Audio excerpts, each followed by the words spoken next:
नमस्कार, मी प्रांजल सायकोलॉजीमध्ये आपले स्वागत आहे.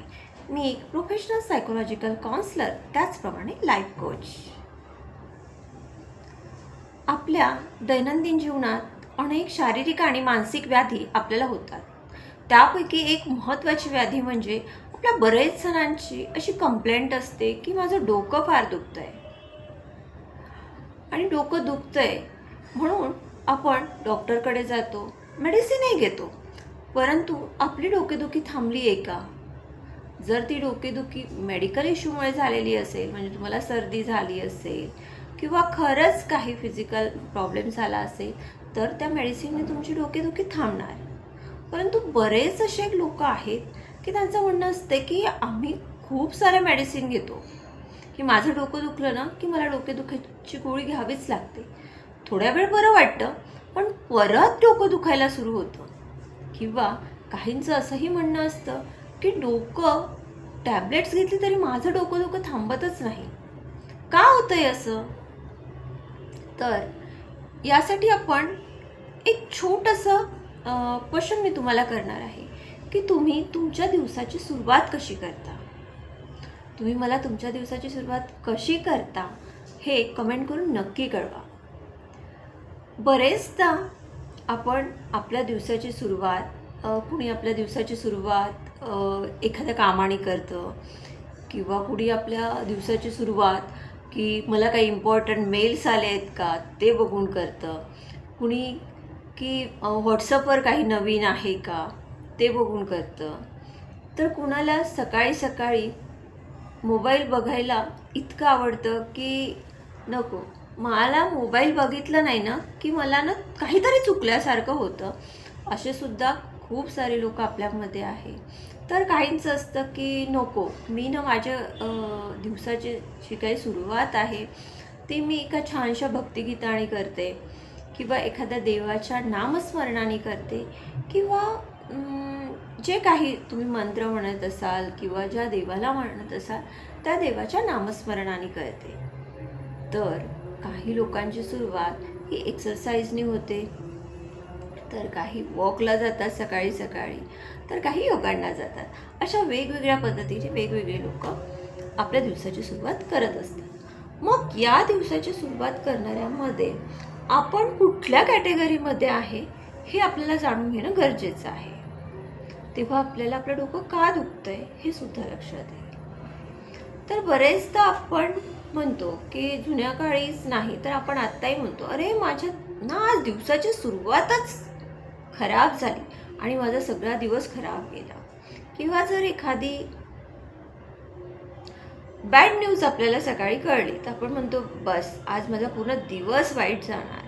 किंवा एखादी चुकीची गोष्ट घडली की जी आपल्याला नाही आवडली, घरात थोडी कुरबुर झाली, किंवा एखादं भांडं काचेचं होतं ते तुम्ही चहा प्यायला घेतलं आणि चुकून ते फुटलं, तर आपण म्हणतो की आजचा माझा दिवस नक्की खराब जाणार. मग हा दिवस खराब जाणार आपण कशावरून डिसाईड केलं आहे की आपल्या सकाळवरून डिसाईड केलं. तर मग तेव्हा आपल्याला हे करणं गरजेचं आहे की आपली सकाळ कशी चांगली होईल. जर आपण आपली सकाळ एका चांगल्या गोष्टीने सुरू केली तर आपला दिवस चांगला होईल. कारण काय आहे की आपण सकाळी जेव्हा चांगले थॉट्स करतो, म्हणजे पॉझिटिव्ह थॉट्स घेतो, त्यावेळी आपल्या मनात दिवसभर तेच थॉट्स येतात. सिंपल उदाहरण घ्यायचं असेल तर आपण सकाळी एखादं गाणं गुणगुणलं तर आपल्याला ते दिवसभर तेच गाणं आपण गुणगुणत राहतो, राईट. तर त्यामुळे आपण काय प्रिकॉशन घ्यायला हवी की माझी सकाळ मला छान करायची आहे.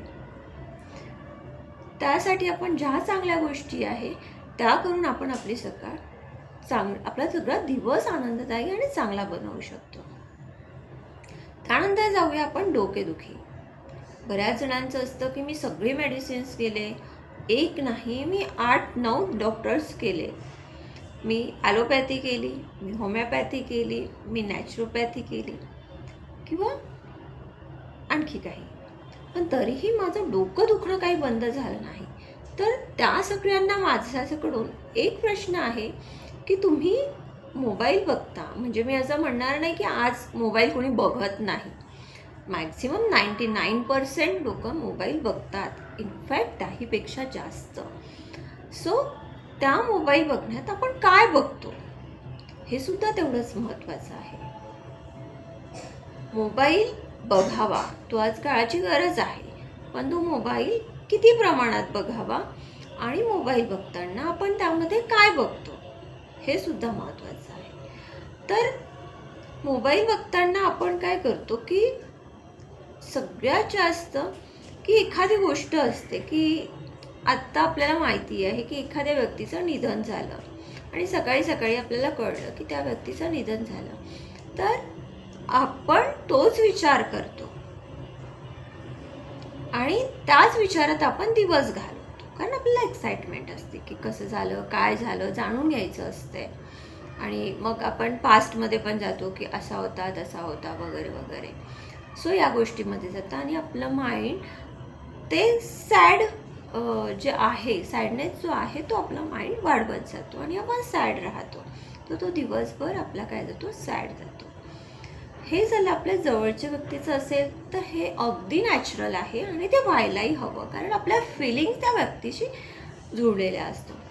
परंतु तुम्ही ऑब्झर्व केलं असेल, नसेल, जर केलं असेल तर मला कमेंट करून सांगा आणि नसेल केलं तर करा.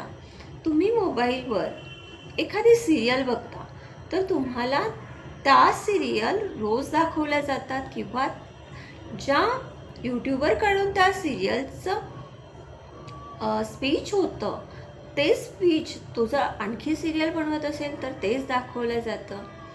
त्यानंतर आपण दुसरं उदाहरण घेऊया की एखाद्याच्या मृत्यूची बातमी आली.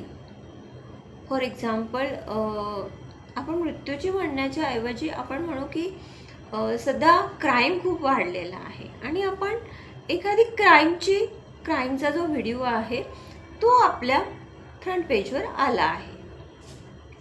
सो आपण तो बघितला, कारण आपल्याला वाटलं की जाणून घेण्याची एक क्युरियासिटी असते प्रत्येकाला की अरे कसं काय झालं आहे. तिथे टायटल होतं की पत्नीने केला पतीचा खून. आपल्यासाठी ते थोडं वेगळं असतं. सो आपण तो व्हिडिओ बघतो आणि आपण कुठेतरी त्याच्यात गुंतत जातो, थोडा विचार पण करतो, अरे कसं काय केलं, वगैरे वगैरे एक्सेट्रा.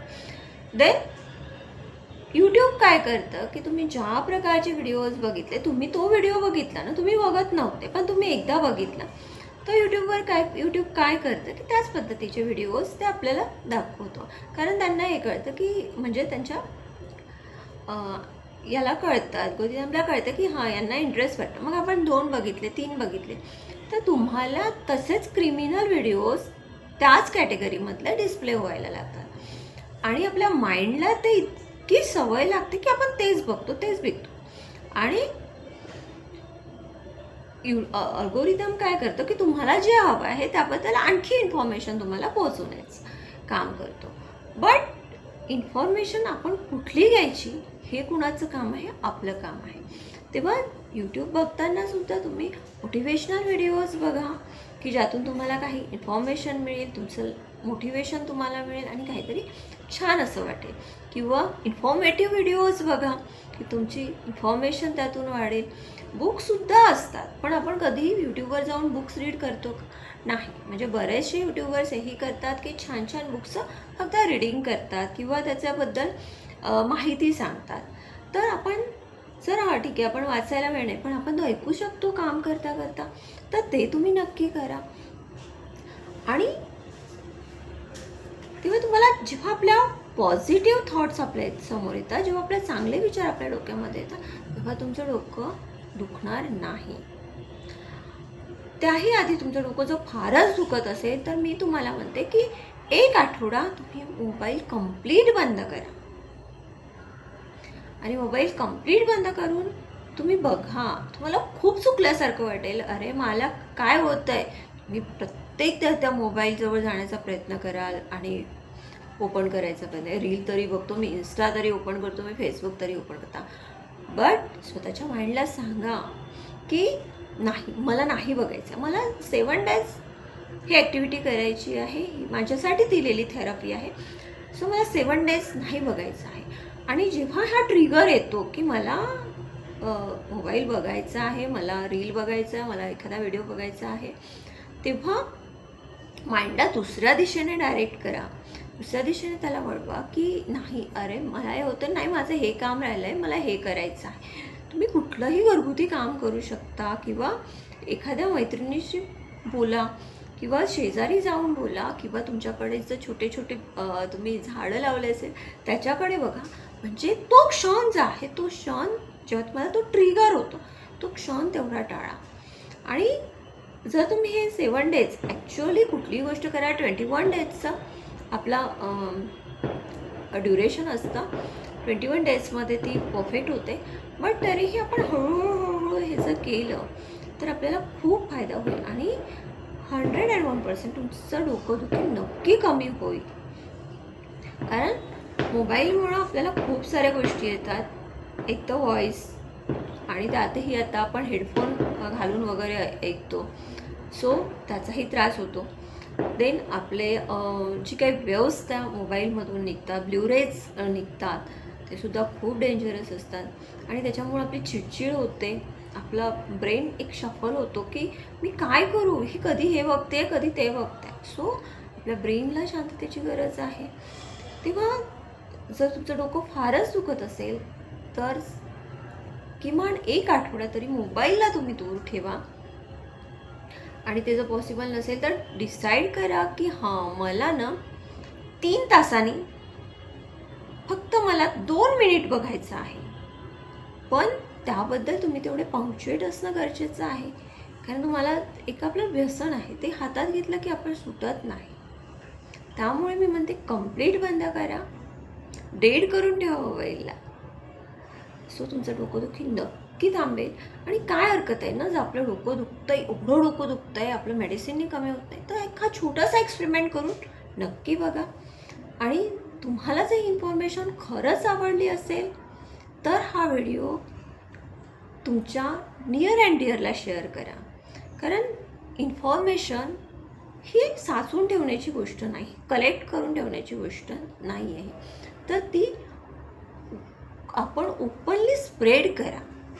हां, मला दुखत होतं, माझं असं झालं आहे, सो मला याचा फायदा झाला आहे, माझ्या मैत्रिणीला पण होतं आहे, माझ्या रिलेटिव्सला होतं आहे, तर तो व्हिडिओ स्प्रेड करा, ती इन्फॉर्मेशन स्प्रेड करा. कारण इन्फॉर्मेशन स्प्रेड करणं म्हणजे आपण एक प्रकारचं कुणाला तरी चांगली इन्फॉर्मेशन, त्यामध्ये मला एक शब्द घालायचा आहे की चांगली इन्फॉर्मेशन, चुकीची वाईट इन्फॉर्मेशन नाही, तर चांगली इन्फॉर्मेशन तुम्ही शेअर करा. आणि जर माझा व्हिडिओ तुम्हाला पटला असेल, आवडला असेल तर चॅनलला नक्की सबस्क्राईब करा. तुर्तास इथेच थांबते. माझ्या चॅनलचं नाव आहे प्रांजल सायकोलॉजी. प्रांजल सायकोलॉजी या यूट्यूब चॅनलवर जर तुम्ही नवीन असाल तर चॅनलला सबस्क्राईब करा आणि हा व्हिडिओ जास्तीत जास्त लोकांसोबत शेअर करा. तुर्तास इथेच थांबते. धन्यवाद.